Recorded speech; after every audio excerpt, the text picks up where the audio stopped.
சொல்ற சஞ்சய், அப்படி கிடையவே கிடையாது. எந்த கான்ட்ராக்டும் அவர் யாருக்கும் வாங்கி கொடுக்கல. ஏன் இப்படி போய் சொன்ன?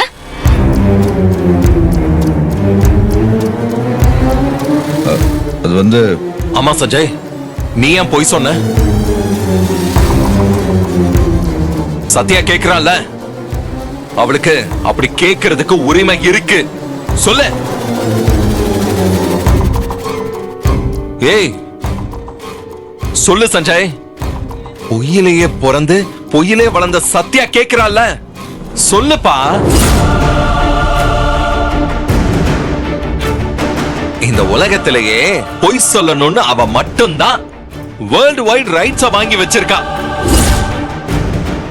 அந்த ரைட்ஸ வேற யாராவது அவ அனுமதி இல்லாம பறிச்சா அவளுக்கு கோபம் வராதா? என்ன சத்யா?